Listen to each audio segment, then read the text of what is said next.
I am very fortunate to have three people here with me today who have either represent LectureTools or have used it in the classroom. Mary Jo Burkhard, Associate Professor of the Veterinary Biosciences, College of the Veterinary Medicine at Ohio State. She earned her DVM from Michigan State University in 1989. She worked at Animal Aid Clinic South in Elkhart, Indiana from 89 to 92. She then went on to earn a combined PhD in clinical pathology residency at Colorado State University in 1998 before she worked as faculty at North Carolina State University from 99 to 2004. She moved to OSU in 2004 and is currently an associate professor, culture strategist, and CVM cytometry core. Jason Aubrey is Director of Customer Experience, Sales, and Marketing at LectureTools. And Ken Matthias, Instructional Development Specialist, Veterinary Medicine Administration at Ohio State. He has worked at the College of Veterinary Medicine since November 2000. He holds a Master of Arts in Educational Technology. Ken is responsible for content design and development, faculty support and training, lecture capture, website management, instructional technology, and student-faculty assessment. Thank you for coming. Again, my name is Jason Aubrey. I'm from LectureTools. The majority of this presentation will actually come from Mary Jo, but I'm just going to quickly introduce our company, give you a little bit of background about what we do, why LectureTools was started, and then turn it over to Mary Jo. LectureTools is a technology that was actually commercialized from the University of Michigan. This is a picture of a professor named Perry Sampson, who actually invented LectureTools a few years ago as a research project. Originally, Perry used clickers in the classroom and wanted to go beyond the clicker devices. He thought that clickers were great, that you can ask a question or two during lecture, but now that the technology is coming into class, what actually happens in between those questions? And so I'm actually using LectureTools, by the way, to present, so you can wirelessly walk around the classroom. So I could spy on you guys with the technology just to make sure you aren't paying attention, but I won't. But the tough truth is that probably if you have a tablet in front of you or a laptop in front of you, you probably have your email open. Possibly you're on Facebook if you're younger. And what we wanted to do, it took you guys a while. But so the studies, at least from Michigan's Center for Research and Learning and Teaching Department, showed that in classes with technology, students are less attentive, they're less engaged, and they claim, or at least their perceptions are, that they learn less. So the reason LectureTools was started in the first place was to try to conduct research to see what could we do with the technology. What if we asked you questions and had you respond? What if you could take notes? What if you could ask questions digitally in class without the fear of raising your hand in front of 100 or 200 students? As a result, well, I'm just kind of, I'll go forward here. So as a result of this pilot program, this research project, the CRLT took 16 courses, 8 courses that used our tool, 8 classes that did not in similar disciplines.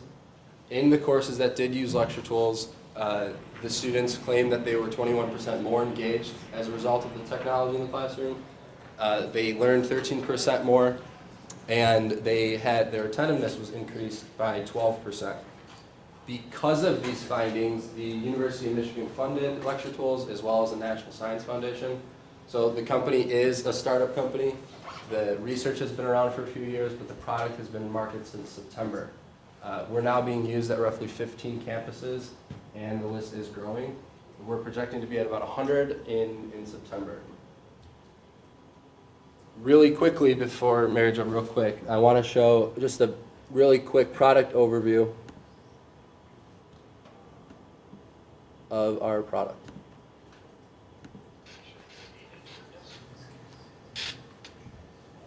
Is there audio in this room? Anybody? I see speakers, but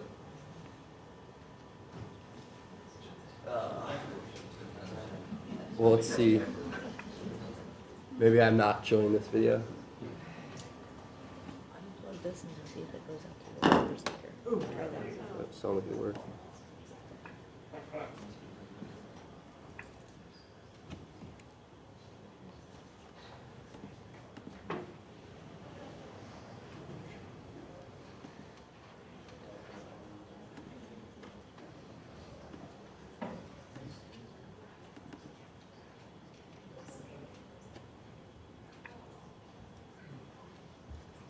What's going on? Well, I'll try to figure this out, but in the meantime, I'll let Mary Jo take over. Thanks, Jason. So for some of you who have laptops, you've got a little card. If you want to participate as a student, you can start to see what this looks like from the student side. I'm going to try to show a little bit about both sides. There's a little bit of a learning curve for me to learn what the students were seeing and what I was seeing and kind of join those together into one presentation. So my rationale for wanting to try something like LectureTools was we're going through the semester conversion, as all of you are, and we're going to have the joy this coming fall of teaching 2 courses simultaneously to 2 different classes of about 160 students each. And we don't have any facility that will hold 300 some odd students. So we're going to have them in 2 houses, right? And in that kind of environment, without some additional way, we don't have a way to have interaction between those groups. And so this is something that could be broadcast into 2 areas and allow student interaction, unlike clickers, which you can only use in 1 room. So this was part of my original rationale. We also recently completed a student technology survey, and we've been hearing from students they would like to have increased electronic resources. What exactly that means to students is a little bit different sometimes than what we perceive, but trying to increase the amount that comes electronically to them. Just a little bit about our students, because I think it makes a difference when we get to the end and we talk about some of the findings and their perceptions. So our students are a little bit older than most of the undergrads, and we have students that are in the incoming class up to nearly 40 years of age, so a wider distribution of ages too. We tend to have a pretty high academic standard for our students. The average GPA coming in right now is 3.65 undergrad. Most of them have some sort of undergrad degree. Some have masters, a few have PhDs, and they sit in classrooms in our curriculum at 20 or more credit hours a quarter or semester. So fairly aggressive academic standards. What I was testing this was in the first year class. This is a team taught class, and so somebody else taught, then I came and taught some of the basics.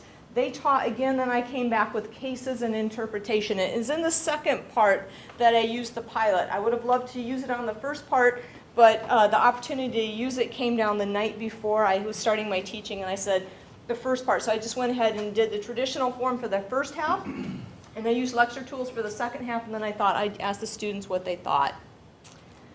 So this is what LectureTools begins to look like. It's a web-based platform. So I'm on a browser. I pull up myself under LectureTools, under the class that I've created, and this is specific to the instructor view. So I'm just preparing a lecture here. I pulled in all of my PowerPoint. So this was a really simple transition for me. I simply had to extract my PowerPoints into this. They all come up. All of these ones that look like PowerPoints, with the exception of these little question mountains, all of these are just simple PowerPoints that have been uploaded into the system. So pretty easy transition there. I then went and created interactive slides. So these ones that have a question on top and this thing that looks like a mountain or sunset, those are the interactive questions you create within the technology of LectureTools. It went twice, but that's okay. We'll just stay with it. When I go to present, the very first thing that happens when I present is I get 2 screens that come up. This one on my right, or on your right, is the one that is going to be projected to the screen that's behind me. So for students who are sitting in the classroom or people who are in the audience, they're going to see the one on the right. What will remain on my computer is the screen on the left, this fairly busy like command control. So it helps if you can multitask during this process. Yep. I'm just showing the dashboard. Dashboard, thank you. Okay. So you're able to see the entire spectrum of what we'll look at. Okay. So this is what goes up onto the dashboard, or on the big screen behind me. This is what the students who are sitting in the classroom, without looking at their computers, this is what they were seeing. So this is an interactive question. We've been talking about anaphylaxis. The students have a chance to do a small group discussion and discuss where they would initiate treatment. You can see where they have started to respond. The student responses here is the red dots. Okay? And this is what they see up on the board. This is what I'm seeing. So I'm able to see the same slide. Where would you initiate treatment? It's behind it. I'm able to see the number of students who have indicated I have some sort of confusion. I don't know what you're saying here. Fortunately, none are here. They've already had a chance to discuss this, so they seem to have a good grasp of this material. I can see the activity responses without turning my back. I can look right at my laptop and see what the responses are. I can see where they begin to come up. I have this presenter view that I can see what my slides are in advance. So I can tell where I'm going in the future. And then this was a really nice feature that I particularly like, which was the students would be able to ask questions. And for those of you who are engaging right now, and if you want to ask questions, please feel free. You see that there's a little bar on your student site that allows you to ask questions. And so students would ask questions electronically. We have a class of 160. Some of them did not want to ask questions in class, or they didn't want to disrupt the flow of it, or thought about it later. So they would ask the questions, and as they were discussing these little small group discussion areas around a topic or a treatment protocol, I would take a moment and step over to the computer and start answering some of the questions. So they would get immediate responses and feedback, and the whole class who was logged on would be able to see what the responses were and then still go on with the rest of their discussion. For the students who had laptops and who were using LectureTools, they could see the same slide, the same area of the student input. They could also, though, browse the slides. They don't have to remain on the same slide I'm on. So if you're in there testing it right now, you can move forward and backwards. You can see what Jason's already talked about, and you can see what Jason's going to talk about in 10 slides. If you're not interested in what I'm saying right now, you can browse ahead. From a student perspective, if they had a question about something 3 slides ago, how it applied now, they just scroll backwards, look at it. Oh yeah, that's what she said, and then they come back and they're able to think about the question. So they really did like that ability to move back and forth over the lecture. They can also flag those slides for futures, indicate that they had a question or confusion. They can annotate right on top of the slide, and they can also take notes onto the side. Okay, so they get all of their material integrated into one place. Here's the area for questions, so if you want to ask a question, feel free. Jason and Ken will respond, and so you can get some immediate feedback while you're sitting here. Jason, can you pop me backwards to the questions? Okay, so the students, when they ask a question, it doesn't immediately show up until, as an instructor, you respond. So there's 2 benefits of that. One is if a student says something that's inappropriate, it doesn't go to the rest of the class.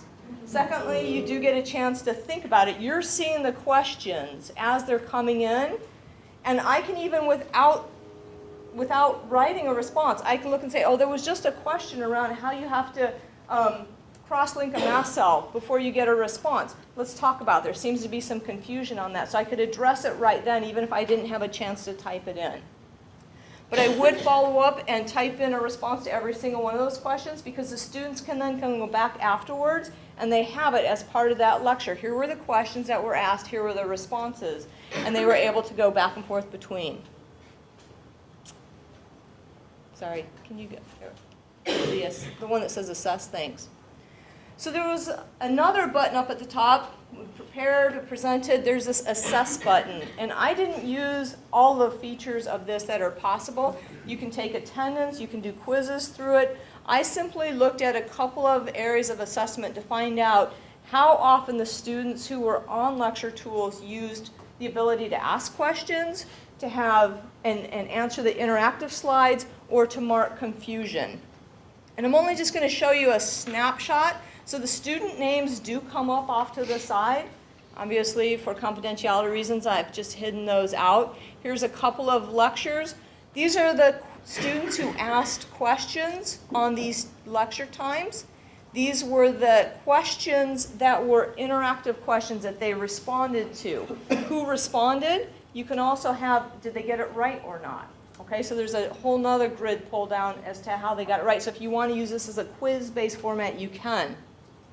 These are the students who marked that they had some comprehension or confusion. What I noted was that students didn't use all the same things.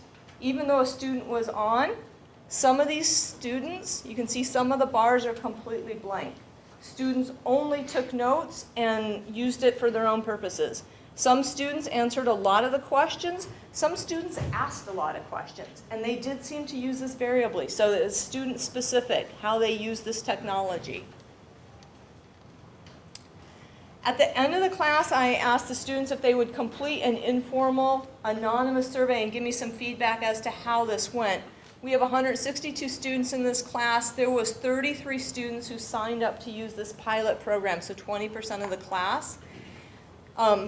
17 of those students, about 50%, who used LectureTools gave me feedback via the survey. I also asked those students who didn't use LectureTools if they would also take a part of the survey. It had a fork and took them down different pathways to find out why they didn't use it. And I had about 20% of the class who didn't sign up who took the survey and gave us some feedback. So I asked them what their level of enthusiasm with the features. If they used it, what did they like about it? Those that are red or this pink, they had high or highest enthusiasm. Those that are blue or light blue, they had lowest enthusiasm, and the gray is a neutral. The number in the middle here is the percentage of students who marked that they had either high or highest enthusiasm for it. The students really like the ability to take notes right on the presentation, to annotate it, to make it personal, to have their notes in one place. They really like the ability to ask electronic questions in class. They were okay with the ability to indicate confusion. A couple of students really like this. I'd say 50% of my confusion came from about 2 or 3 students who marked it a lot, and then the rest would only occasionally do it. Of the interactive questions, they definitely liked the multiple choice questions, which I thought was a little surprising because we do a lot of multiple choice testing, right? They like something different. They also like the click on a visual image, and you can put up an image like you saw that pathway, and they said, where would you initiate treatment? You could put up, for us, we could put up an anatomy specimen. Where is this? We could put up a surgery approach. Where would you find this approach? Here's a radiograph. Where is the lesion? So we could ask those kinds of questions. You could use any visual image you want and ask any question associated with it.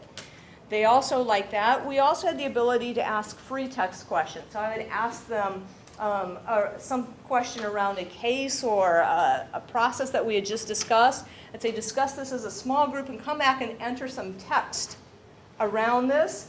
They like that less. Okay, so they like the ability just to have one answer and be done with it.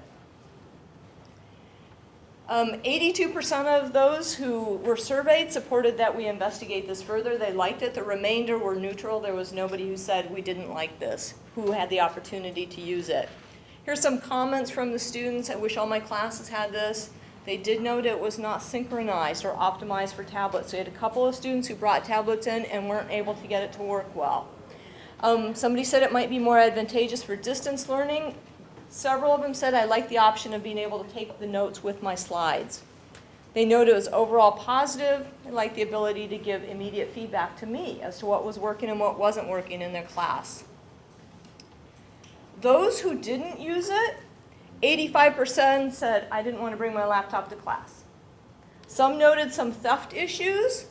About 40% of them responded that it was a little bit too much hassle to bring their laptop for one class versus when they had 5 to 6 hours of classes a day, and we only did this as a 10-lecture pilot. We had a couple of students who said they didn't like interactive technology in the classroom. 27% said this is not my learning style. Okay, and some of the comments associated with these were I get distracted by the internet. I like using my pen and paper and notes. I'm a bad typer and I don't like dealing with the connectivity issues. So some lessons that I learned from this and what made a difference for me. First of all, when you go to using the extended screen and being able to put this up on the back screen, don't show so much of that, and I don't know if Jason will be able to show that, but when you are able to move it from the screen that you're working on the laptop to the back screen, you have to, he's moving it now, you have to extend the screen. That works a little bit different with every computer system. So unfortunately, my IT group was really helpful in helping me work through that, but that was one of the key things I had to learn. The tablets were definitely an issue for students. We found by our technology survey that if there's a small proportion of our students who have tablets, but that population is growing and more of them expect to be able to take it into the classroom and be able to use it today. I learned that the students have really different learning styles. I know this, right? I get this and I hear it every time, but every time I bump into it again in a new way, I'm always, I guess, confounded again. So even the same technology, they used different parts of it and they adapted it to what they wanted. They didn't take it wholesale. Even those students who used it only used parts of it, and that's what they wanted to take out of it.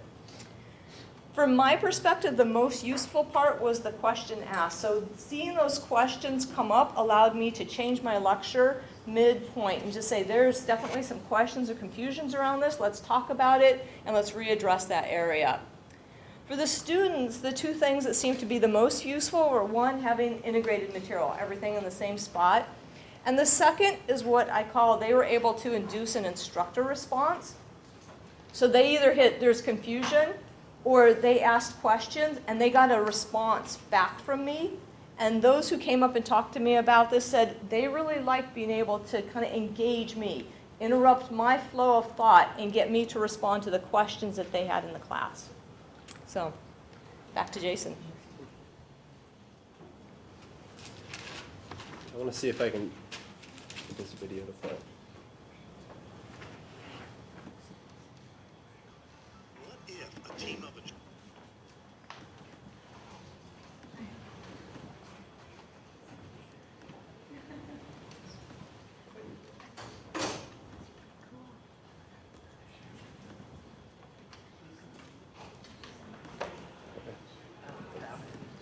Guess the video components aren't going to work.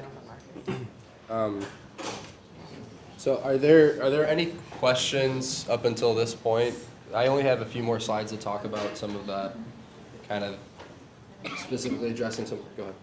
Does this have the capability to be built-in screencasting? In other words, you can, as this questions come in, you can record the entire lecture for upload later, or do you have to use a separate piece of software for that? You'd have to use like an Echo 360 or Camtasia separately for that. So just to address some of the points, the LectureTools system, it is entirely web-based. For those students who don't have the technology and would prefer to just handwrite notes on loose leaf, we enable them to text in answers. So every activity generates a shortcode, and you can just pull out your cell phone and text in the answers. The only problem with that is you can't text in an image quiz, and I'll address that in a minute. There is an iPad application that is going to be free to the students. It has all the same functionality that Mary Jo displayed on the student side, except that now it's more designed for an iPad with touchscreen capabilities. That's in final stages of testing, and you probably hear some sort of press release or announcement of that maybe sometime next week or the week after that.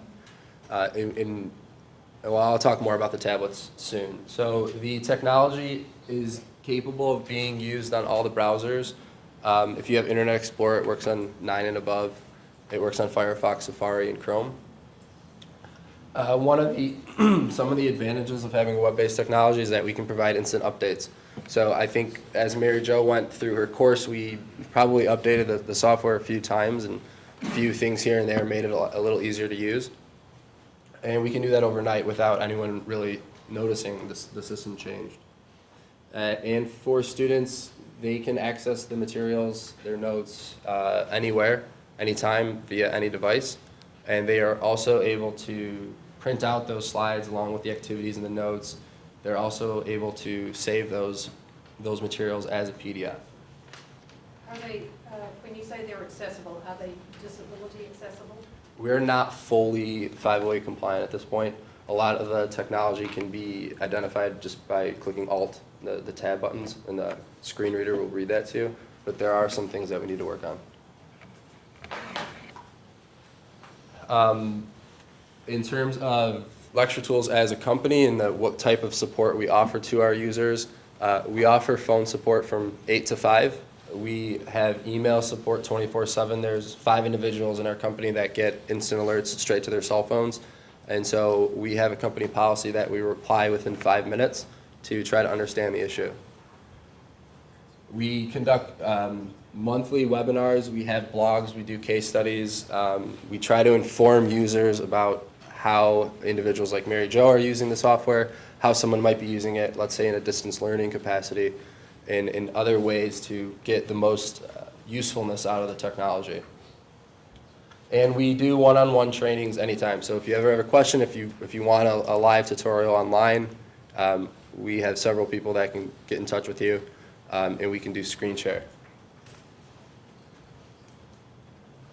So to address some of the issues specifically about tablets, it does make sense. I'm looking out in the audience right now, and about half of you have laptops, half of you have iPads or Android tablets. And we're aware of that. And so what we're doing is releasing the iPad application in the next few weeks. And then we're moving to the iPhone and the Android platforms. And what you'll expect to see there for the fall is a very basic version, and that is just the students can respond to the activities. Maybe a little more than that. But with a real estate of a phone this big, it doesn't really make sense to have all those features on a cell phone. So for the student who doesn't want to lug around the laptop, they can just download our app, and they can still take notes on a piece of loose leaf. Anything that's done in the app is actually accessible via a web browser. So if you take notes in the iPad app and you go to the library and access the computer, those notes, those activities, you can see those things there. You can print them out there, even if you don't have your iPad with you.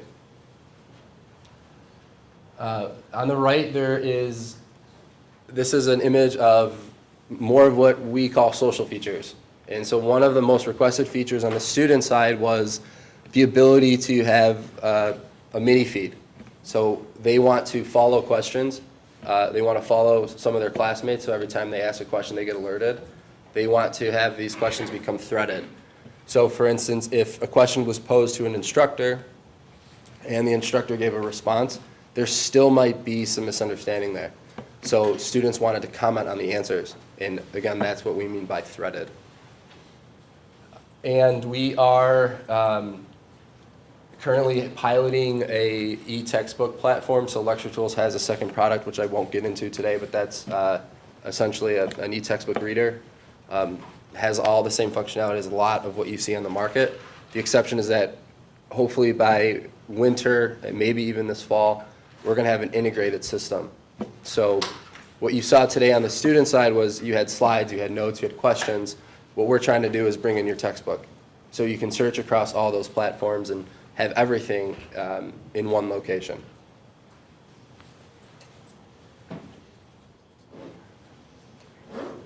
So at Ohio State,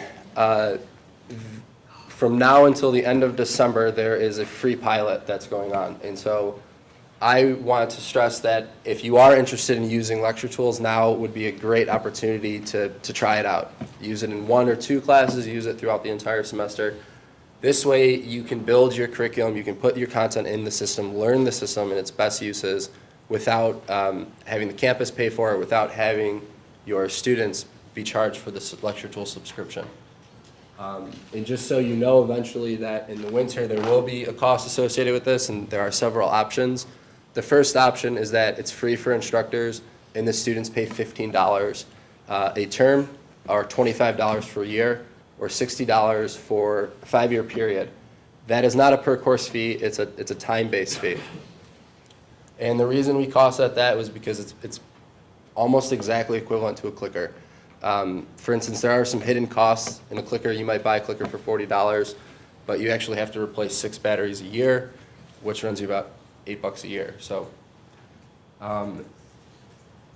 if you are interested, there's a link there. You can go to info.lecturetools.com/OSU.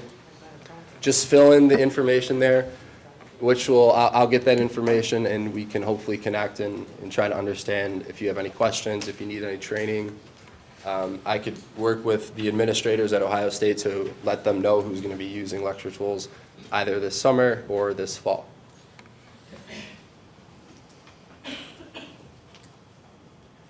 Yeah, go ahead. Do you have a brief story about someone using this for a distance learning class? Yep, we have a few classrooms using this in distance learning, and what our technology does not do is allow you to stream LectureTools. You can't stream your audio, you can't stream your slides, but you could use a third-party technology to do that. One of those is Echo, one of them is Wirecast. What that does is allow the student to sit at home and hear and see the slide and use LectureTools to actually interact.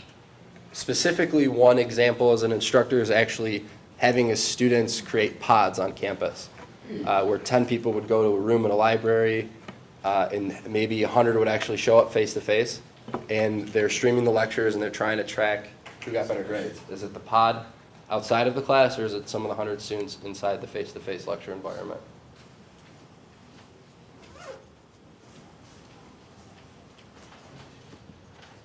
So this is an example of what a live activity looks like. So for those of you who are inside LectureTools at the moment, I'm not sure if any of you still are, but I asked this question, are you interested in using LectureTools? And if you don't want to hurt my feelings, you can just click C. No, I put C in there on purpose. I didn't want a bunch of no's there. You're seeing live metrics down here. So 2 of the 60 accounts, well now 4, are pulled in. And what I would, so before I even show that, this was the example. These are the questions that the audience is asking, and I will address those specifically in a second.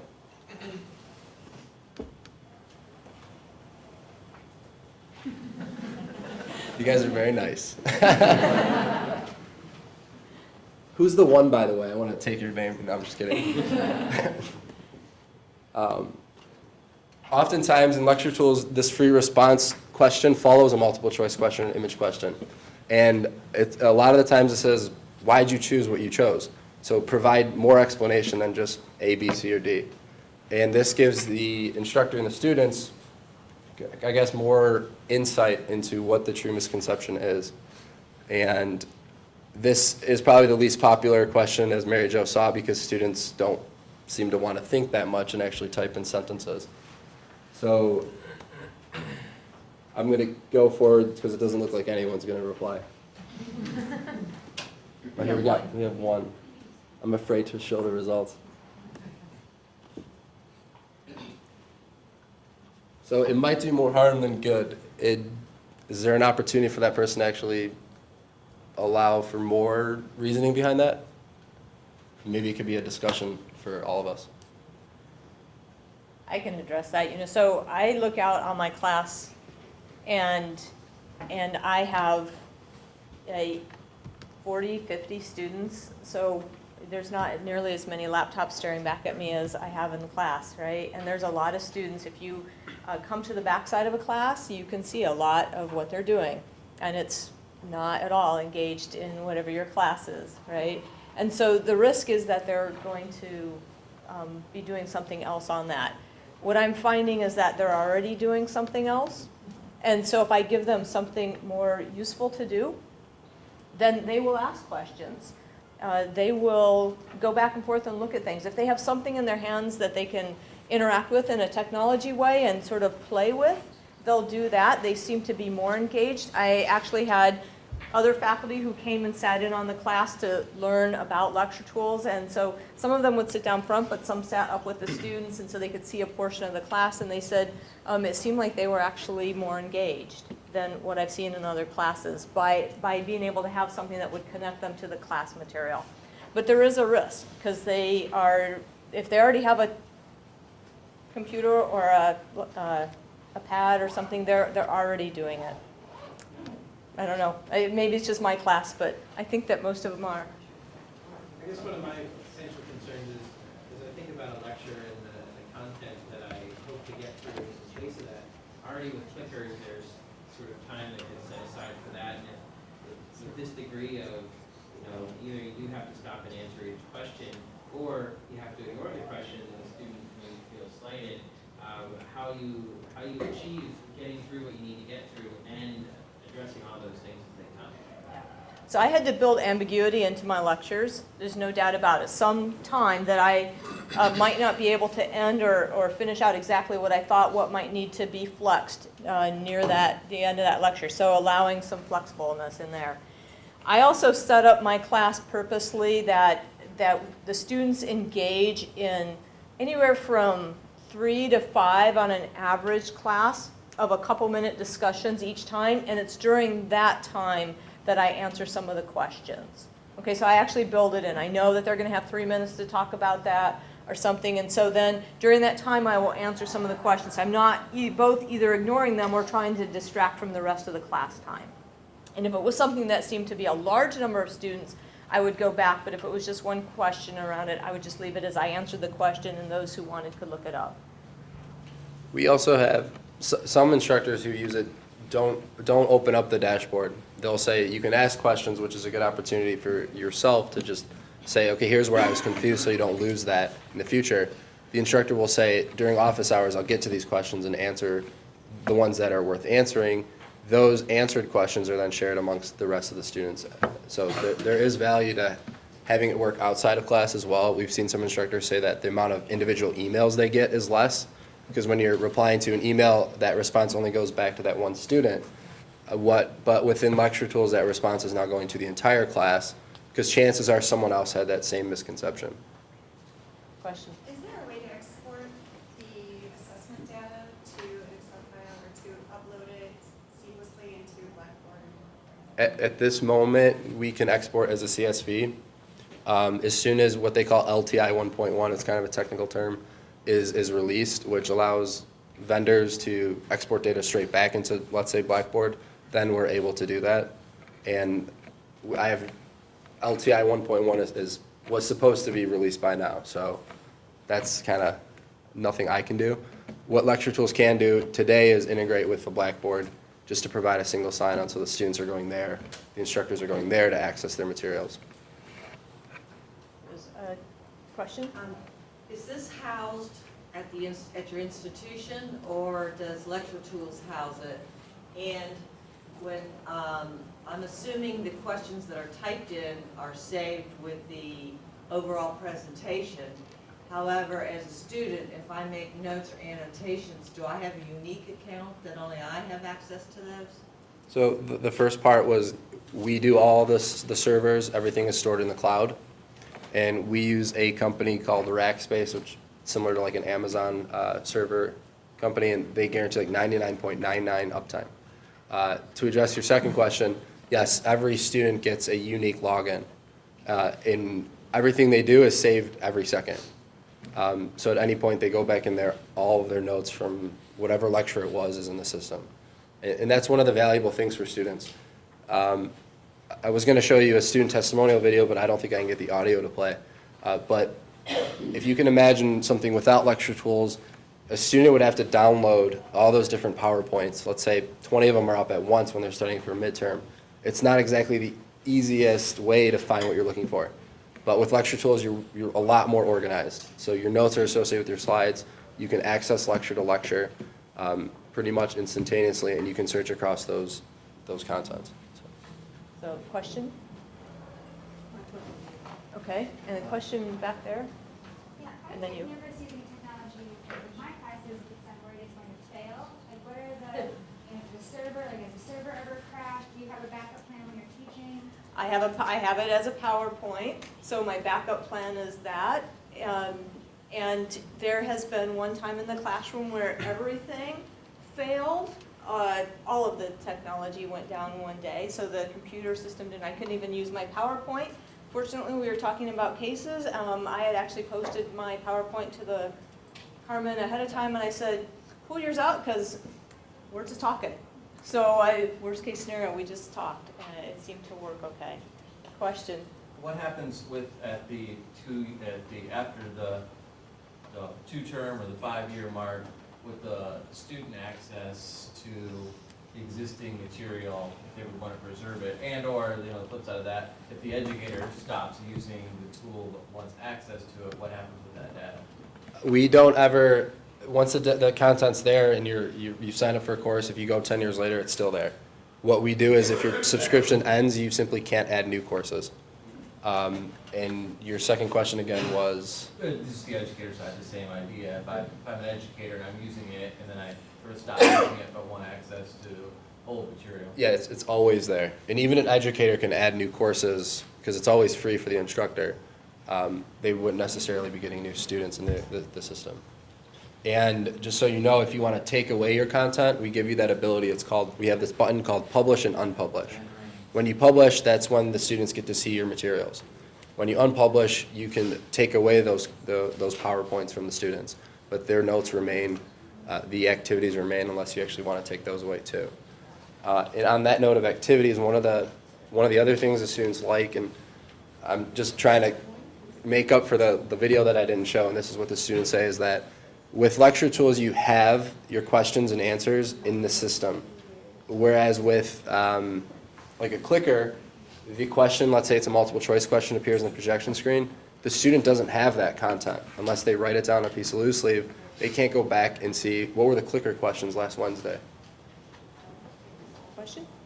A question and a statement. First, the statement. We, at my place, we don't have LectureTools, but we use something similar. And we have a graduate assistant watching the questions and answering them as the class goes along. And the students find that very helpful.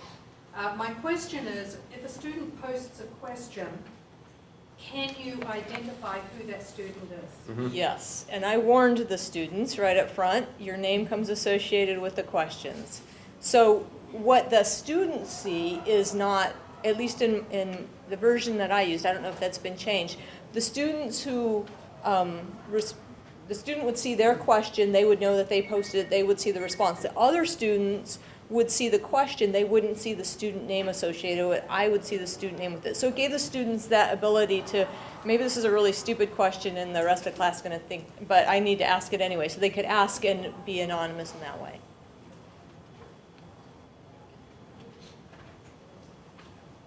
I think some of the questions, we covered cost. PowerPoints don't transition, so if you have animations and bullets, and if you use LectureTools to present, that is not preserved. For instructors who really value that, they simply use PowerPoint to present, and they use LectureTools to ask activities, but they still put the slides in LectureTools for the students to, again, be more organized. Yes, you can write on the slides. So we have a pen tool, which is this, and you can identify different colors and draw on the slides and whatnot. Students can draw as well. Yes, all answered questions are visible to the student.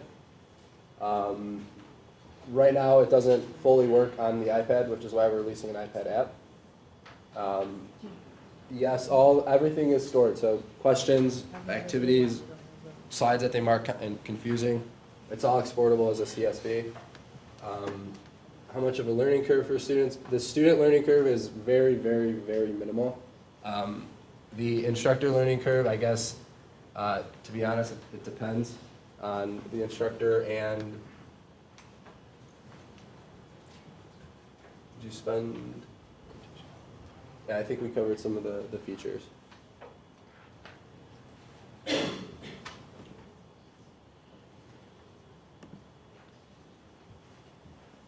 So were there any other questions?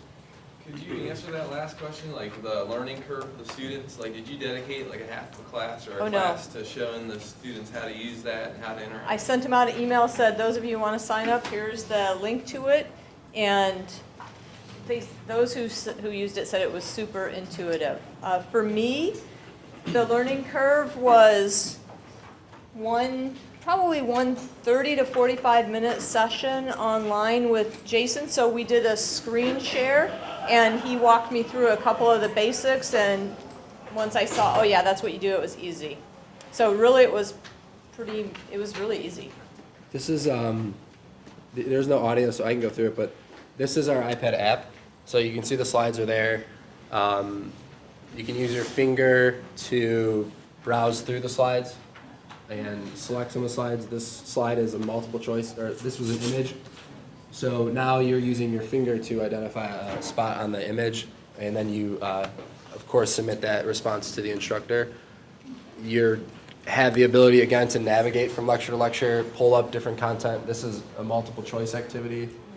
The result slides will show. You can mark slide confusing. You can mark a slide important. In the next edition of the iPad app, you can actually draw on the slide with your finger. These are the questions, again, anonymous for all the students to see. You can take notes associated with slides in the iPad app, and you can filter. This is what I found confusing in lecture today. And again, everything you do in the iPad app shows up on the web component of our of LectureTools. Jason, I've been asked to keep a pretty strict time schedule, so if you all have additional questions, I think Jason will be here for a couple more minutes, is that right? And you can get his contact information. I am very enthusiastic about this tool from an instructor point of view. So if you want to know what I know about it, I can share that with you. It's not that much, but I'd be happy to talk with you about it and make sure that you get connected with Jason if you want to be part of that free pilot. Lunch is being served over here in the near the auditorium. You probably saw the tables out there earlier. Don't forget to visit the poster and vendor tables over lunch. You have a green ticket in your name tag for a raffle, so don't forget to deposit that in the appropriate place. Please fill out your evaluations and leave them on a table, on a chair back here face down. I'll collect those and leave the blanks on the table. Thank you.